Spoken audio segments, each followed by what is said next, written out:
Jésus a dit, « Vous pouvez accomplir des œuvres plus grandes que les miennes et pratiquer la guérison spirituelle. » Dans l'Évangile des 12 saints, leçon 72, versets 4 à 5, il est dit en substance. Jésus dit, « Celui qui croit en moi accomplira lui aussi les œuvres que j'accomplis, et des œuvres plus grandes encore que celles-ci. » Juste avant cela, Jésus explique que ce n'est pas son « moi » personnel qui accomplit ses œuvres, mais l'Esprit de Dieu qui habite en lui. Celui qui croit en moi fera lui aussi les œuvres que je fais, et des œuvres plus grandes encore que celles-ci. Cette phrase tirée de l'Évangile selon Jean est l'une des plus audacieuses que Jésus ait jamais prononcées, et en même temps, l'une des plus négligées. Prenons-la au pied de la lettre. Jésus est à la veille de sa crucifixion. Il sait qu'il va bientôt quitter ses disciples, et à ce moment précis, marqué par les adieux et la séparation, il ne parle pas de sa propre grandeur, mais de la grandeur de ce qui s'accomplira à travers nous. Qu'est-ce que cela signifie? Nous pensons, des œuvres plus grandes. Cela signifie sans doute que nous toucherons davantage de personnes, que nous fonderons davantage de communautés, que nous ferons davantage de bien. Et ce n'est pas faux. Mais soyons honnêtes, Jésus a aussi guéri des aveugles, des lépreux. Il a calmé des tempêtes. Qu'est-ce qui pourrait donc être plus grand que cela? Peut-être que la réponse est plus simple et en même temps plus profonde que nous ne le pensons. Dans les textes dits apocryphes, dans l'Évangile des 12, nous lisons quelque chose qui peut nous donner la clé de cette question. On y lit, « Les miracles ne sont pas des violations des lois de la nature, mais plutôt la suspension de lois inférieures par des lois supérieures. » C'est une conception des miracles totalement différente. Jésus ne brise pas l'ordre de la création, il révèle un ordre plus profond. Il montre que ce que nous considérons comme des limites ne sont que les limites de notre conscience. Et il dit, « Vous pouvez accéder à cet ordre plus profond.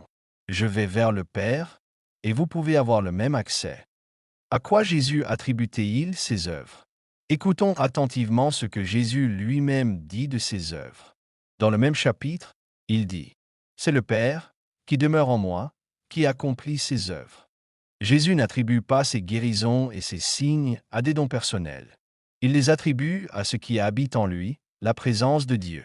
Le divin agit à travers lui, car il s'est ouvert entièrement. Et puis, immédiatement après, il dit exactement ce que nous avons déjà entendu. « Celui qui croit en moi fera aussi les œuvres que je fais, et il en fera même de plus grandes que celles-ci. » L'ordre est déterminant. D'abord la communion avec le Père, puis les œuvres. Et non l'inverse. Cela signifie que les œuvres ne sont pas le but. Les œuvres sont le fruit. Et qu'en est-il de nous aujourd'hui? Peut-être pensons-nous, oui, c'était à l'époque. Mais aujourd'hui, nous sommes bien trop petits, trop indignes, trop imparfaits pour cela. Or, c'est précisément là que réside l'erreur. Les premiers chrétiens pratiquaient la guérison spirituelle, cela faisait naturellement partie de leur foi. Et aujourd'hui encore, il y a sans cesse des personnes qui font cette expérience. Moi aussi, j'ai eu la chance de la vivre. Faire l'expérience de la présence guérissante de Dieu qui agit à travers nous. Que se passe-t-il lorsque nous rencontrons une âme malade? Que se passe-t-il lorsque nous faisons silence et que nous nous ouvrons? C'est dans le silence que commence la guérison. Les guérisons de Jésus ne sont jamais de simples événements physiques. Elles sont toujours aussi une guérison spirituelle. Jésus ne demande pas au paralytique « Veux-tu pouvoir marcher ?» Il lui demande « Veux-tu guérir ?»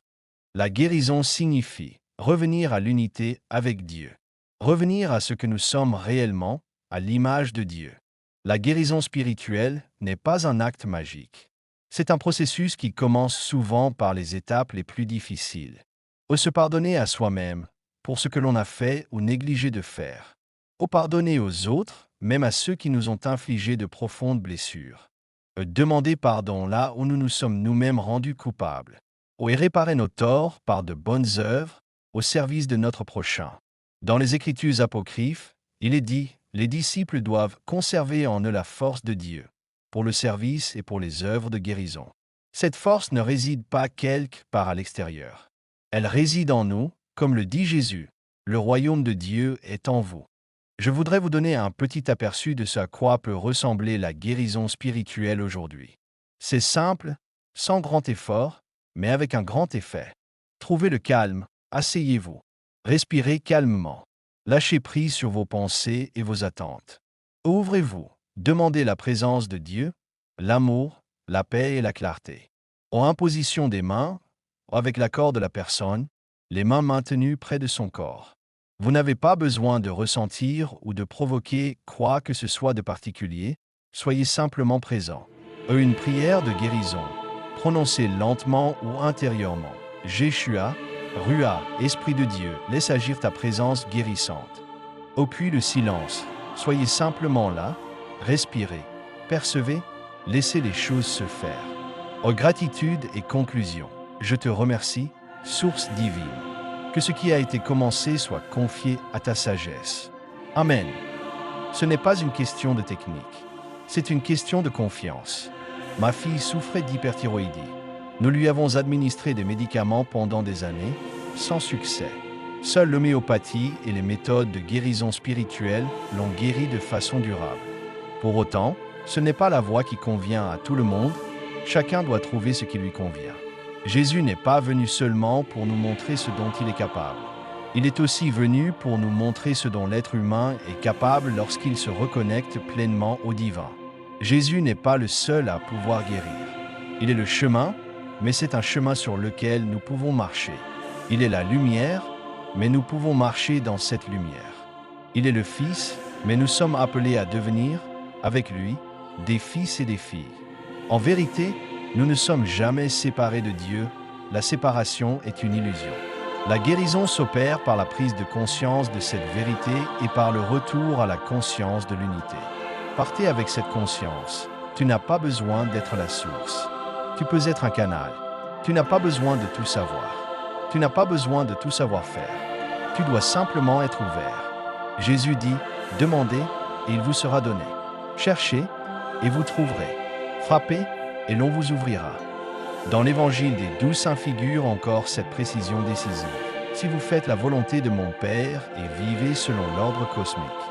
Ce n'est pas une formule pieuse. C'est une invitation à aller en profondeur. Une invitation à accomplir les œuvres les plus grandes, non pas par nos propres forces, mais grâce à la présence de celui qui habite en nous. Osons cela. Faisons silence et laissons agir ce qui est plus grand que nous.